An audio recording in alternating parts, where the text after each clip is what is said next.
What is up, everybody? It's VFM, the Epic One here. Time for a brand new segment of The Verdict for all of you guys out there. I'm really excited about today because today I'm reviewing The Dark Knight Rises, directed by Christopher Nolan, starring Christian Bale, Michael Caine, Anne Hathaway. Whole bunch of stuff going on with this movie. I'm really happy and really excited about this. So, we're going to jump right into the movie review. Hey, The Dark Knight Rises. It's the third film in Christopher Nolan's Batman trilogy, where basically it started with The Batman Begins, started also with The Dark Knight, and now The Dark Knight Rises, which is the epic conclusion of the overarching trilogy. Now, a couple things to kind of mention before we really get into the meat of everything. This story takes place almost 7 to 8 years after the events of what happens in The Dark Knight. Now, with that being said, there's a couple things that are mentioned and referenced back to in The Dark Knight. However, not everything is referenced into it. Basically, a lot of the stuff that happens with the Joker, with the exception of Harvey Dent, what happens to actual Harvey Dent's character and such, the Joker is never mentioned in The Dark Knight Rises. Now, there's a legitimate reason for this. The main reason is because of the death of Heath Ledger. Chris Nolan felt that it would be really disrespectful to kind of, shoehorn in, some of the stuff that Heath had did and kind of disrespect both him and his family, for a lot of the, good acting that he had did in The Dark Knight. So, even though it is acknowledged, the after effects and the consequences of what happens with the Joker is never mentioned throughout the entire movie. And it's kind of, is never even touched up upon, nothing at all. However, again, like I said, Harvey Dent, plays a big role into what happens in The Dark Knight Rises, even though he's dead. With that being said, what is the main story? Taking place years after The Dark Knight. Basically, Gotham is nearing a time of peace, after all the events and stuff that would happen in The Dark Knight. Things, are changing. Bruce Wayne has put himself in a self-imposed exile. Basically, he's kind of hung up his cape and cowl. He doesn't want anything much more to do with the outside world. It takes a lot of, themes and underlying, plot points from The Dark Knight Returns. If you haven't read The Dark Knight Returns by Frank Miller, go read that graphic novel. It's really, really good. At the same time, there's a new growing threat that's coming to Gotham, and it comes in the form of Bane and the League of Shadows. Basically, Bane in this movie, he was a member of the League of Shadows, way back when and such. And with that being said, there's a bunch of other things that happen. The really big opening sequence where it first introduces Bane, I thought was really well done, really handled, looked very, very, very cool. A lot of the stuff, what you're seeing on screen is not CG. That's the crazy part about it. A lot of that was done real, actual, planes and stuff, things that were hanging from different, planes and such. Not all of it was done like that. There's obviously, some parts to it that were obviously CG, but it's really cool to see and really cool to know that a lot of the things and a lot of the crazy special effects that you would think, would comprise a scene like that is actually in real life. Pretty awesome. That being said, Bane. How did I like Bane as a character, seeing him on screen? I thought Bane looked cool. He's a not two-dimensional, but he's a straightforward threat. He's not super, super complex as how the Joker was in The Dark Knight. However, he has a goal. He's not crazy, but he's malicious and really a big threat and deadly. But he also has a straight head on his shoulders. He actually, knows and is conscious of what he's doing. He's got a plan, and that's what makes him really dangerous, not only to Batman but to the citizens of Gotham and such. One thing I do want to mention.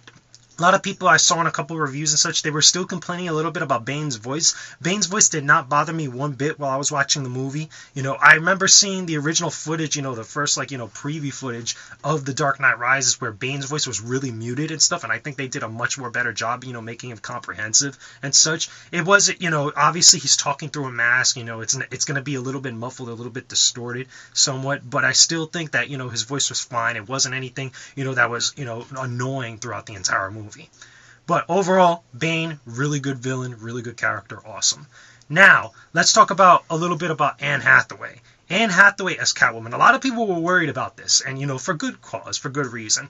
Anne Hathaway, number one, she's never mentioned as Catwoman throughout the entire film.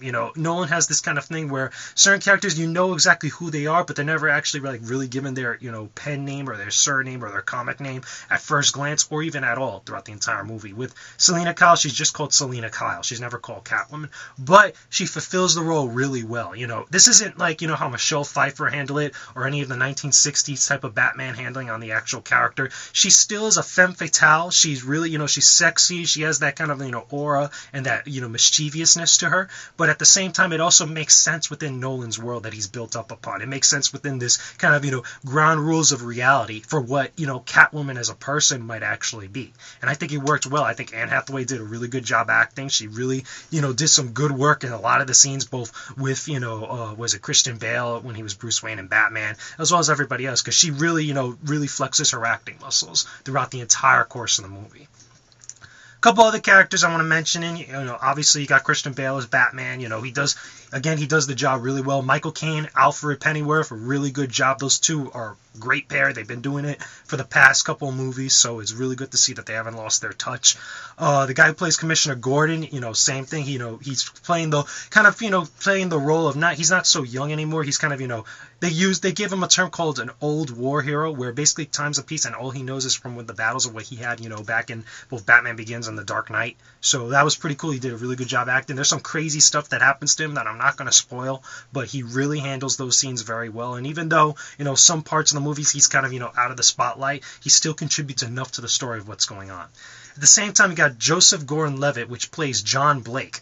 John Blake is this, Gotham City police officer that, he has some faith in what Batman was, he's really kind of striving to have Batman come back, back into the spotlight. A lot of different events happen with him that I'm not going to spoil because there's some major plot twists and major stuff, especially towards the last, 2/3 of the movie, or 2/4 of the movie. Really, really big stuff. If you haven't read a spoiler already, if you haven't already seen the movie or seen, heard it from a friend or whatnot, when you see this movie and you actually see what, Joseph Gordon-Levitt, what kind of part he plays in the overarching story, you're going to be really surprised. And in my opinion, when I experienced it and when I saw it in the theater, I thought it was really well done. I thought it was handled with class. It wasn't kind of shoehorned in there.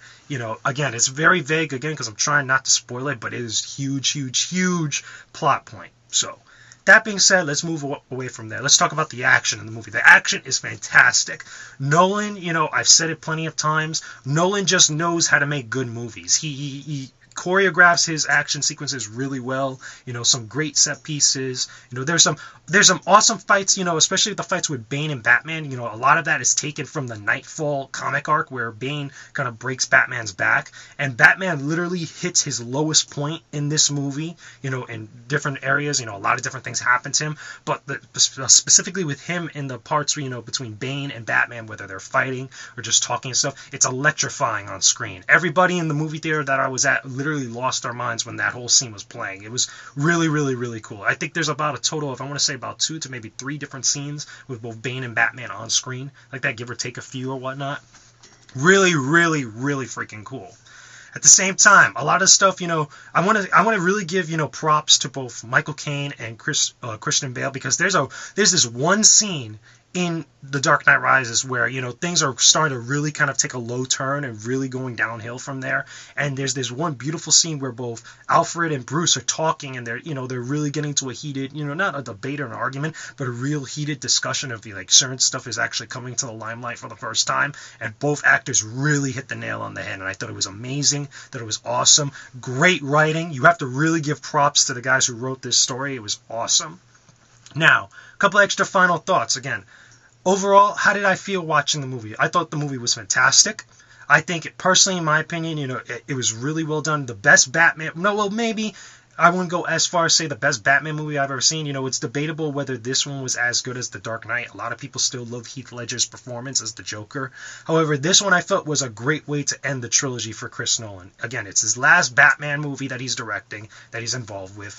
There's a lot of central themes that were, sourced back all the way to Batman Begins. You actually get to see, was it Ra's al Ghul again? Even though he's dead, you actually get to see him, in a really brief scene where Bruce is kind of hallucinating. But the different stuff that comes up constantly, is, driven from Batman Begins.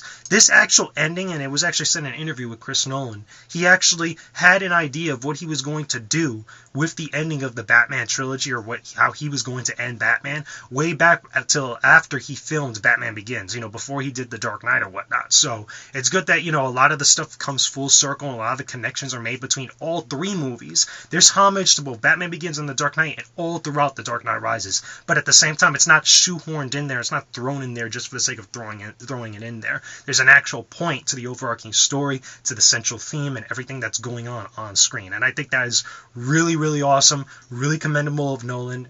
Oh, it's amazing. It's a really good film. If you have not seen The Dark Knight Rises yet, you owe it to yourself, especially if you're a Batman fan or just a comic book fan in general. You need to see this movie because this movie is really well done, really well handled, amazing. A lot of people are going to be talking about this movie for a very long time, debating whether it is one of the best comic book movies ever made. I think it's awesome. So, that being said, I recommend it. It's great. It's awesome. Really worth the hype. I think it lived up to it and, far exceeded it. Again, Nolan just knows how to make good movies. He made an excellent Batman trilogy. I think people are going to love if they haven't seen it already. And it's awesome. So, that being said, that's just my opinion, guys. Leave your comments and video responses. I don't mind. Just keep it civil. Let me know what you guys think of the actual Dark Knight Rises or of the Batman trilogy by Christopher Nolan. Did you think it was a good ending? Or are you excited if you haven't seen it yet? Put it in the comment section below, and I will talk to you guys again real soon. So, I'm the Epic One, Venomousfatman. This has been my review of The Dark Knight Rises. Epic, epic, epic movie. You have to go see it. Peace out. Stay epic, everybody.